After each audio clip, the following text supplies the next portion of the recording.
안녕하세요. 루돌프 백과사전입니다.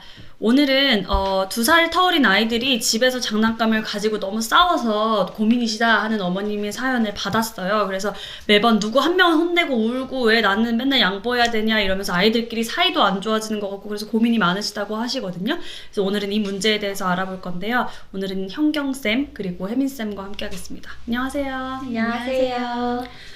네, 현경쌤 이렇게 아이들끼리 싸우는 경우 되게 많기는 한데요. 이거를 저희가 부모로서 어떻게 받아들여야 되는 문제일까요? 장난감을 가지고 싸우는 건 형제가 있는 집에서는 늘 있을 수 있는 일이고요. 그렇죠, 네. 특히 이제 6세가 되기 전까지는 자기중심적인 사고를 하는 때이기 때문에 이렇게 어린 형제들한테는 장난감을 같이 가지고 놀으라고 하는 거는 되게 어려운 일일 수 있어요. 그럴 것 같아요. 네. 그러면은 그럴 수 있는 문제인데 왜 우리는 이걸 문제라고 생각을 하게 되는지 좀 설명해 주실 수 있어요, 혜민쌤? 우선은 자연스러운 현상이기는 한데 이런 싸움이 너무 강도가 세지거나 그쵸. 혹은 너무 자주 아이들이 싸우는 경우에는 사실 즐거운 경험보다는 형제끼리 안 좋은 경험만 아이들이 하게 되잖아요. 맞아요. 그러면 뭐 사이도 더 나빠질 수도 있고 또 엄마도 중간에서 이 갈등 해결을 잘 해주시지 못해서 굉장히 고민스러울 수도 있고 네. 또 형제끼리의 뿐만이 아니라 이제 아이가 유치원이나 뭐 학교에서 뭐 물건을 나눠 쓴다든지 아니면 같이 놀이를 한다든지 어떤 갈등이 생겼을 때 그런 것들을 잘 해결하는 방법도 사실 이 형제 간의 갈등에서 배워야 하는 부분이거든요.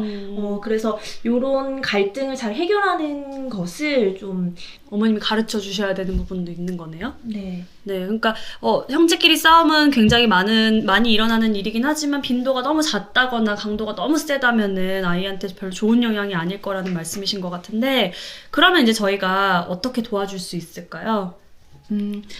형제가 장난감을 가지고 싸우고 난 후에 엄마가 대처를 하는 것도 중요하긴 하지만 그쵸, 네. 그보다는 아이들끼리 싸우지 않게끔 미리 환경적으로 예방하는 게 굉장히 중요하거든요. 네. 어떻게 예방할 수 있어요? 그래서 여러 가지 방법이 있을 수 있지만 뭐 예를 들어서 장난감에 누구 것인지 표시를 하는 거죠. 네네네. 그래서 뭐 예를 들어서 아이가 이름을 안다면 이름을 붙여놓는 것도 방법이고 아직 이름을 모른다면 뭐 사진을 붙여놓는다든지 아니면 그림으로 표시를 해도 되고 네. 그런 식으로 장난감 이게 누구 건지 표시하는 방법도 좋은 방법이고요. 네. 그리고 형제끼리 장난감을 가지고 싸웠을 때 지켜야 되는 규칙 몇 가지를 미리 알려주는 거죠. 규칙이라면은 뭐가 있을까요?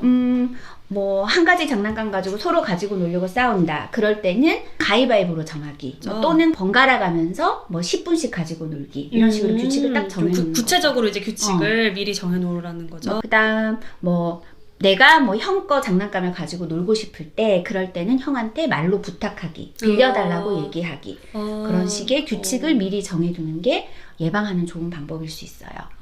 그러면 이제 문제를 예방할 수 있는 환경을 조성을 해야 된다는 건데 아이들한테 미리 누구 것인지 표시해 두는 것. 그 다음에 좀 더 구체적인 규칙을 아이들하고 미리 세워놓는 거 말씀하신 건데 이제 이거는 싸우기 전에 예방하는 차원에서 말씀을 하신 것 같고 그럼에도 불구하고 이제 당연히 싸움은 일어날 건데요. 이제 이런 상황에서 엄마들은 어떻게 반응하면 좋을까요, 혜민쌤?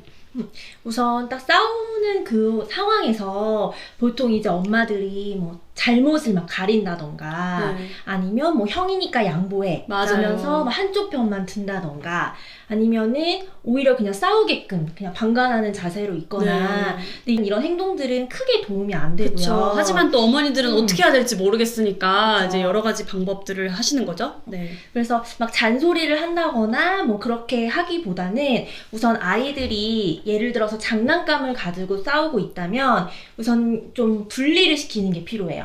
아이들끼리 그 싸우는 상황에서 감정적이 되기 전에 조금 떨어뜨려 놓기. 싸우자마자 바로 이제 떨어뜨려 놔야 된다는 거죠. 네. 그리고 아이들한테 다시 놀 수 있을 때까지 조금 진정할 수 있는 시간을 각자 조금 주시는 게 필요하고요.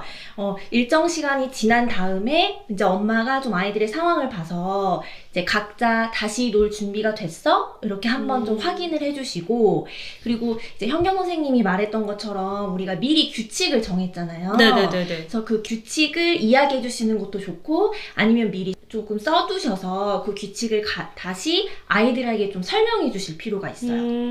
그러니까 먼저 아이들을 떨어뜨려 놓고 아이들이 좀 흥분이 가라앉을 때까지 기다리라는 말씀이신 거죠. 그다음에 네. 흥분이 가라앉고 나면 엄마가 같이 개입을 해서 우리가 아까 써놓은 규칙에 대해서 같이 얘기를 나눈다던가 아니면 아이들이 싸울 때 어떻게 해야지 우리가 이거를 타협할 수 있을지에 대해서 말해보자 이런 건가요?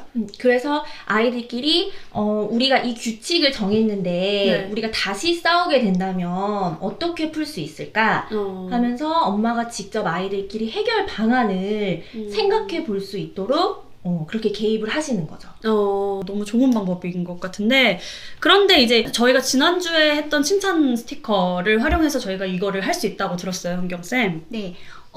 그래서 뭐 엄마가 그 형제끼리 장난감을 가지고 사이좋게 잘 논다 그러면 이제 칭찬하는 거 잊지 말으셔야 되고요. 맞아요. 특히 형제끼리 싸움이 너무 심하거나 자주 일어나는 경우에는 1주에서 2주 정도 시간을 정해놓고 그때 우리가 말씀드렸던 칭찬 스티커판을 이용해서 네.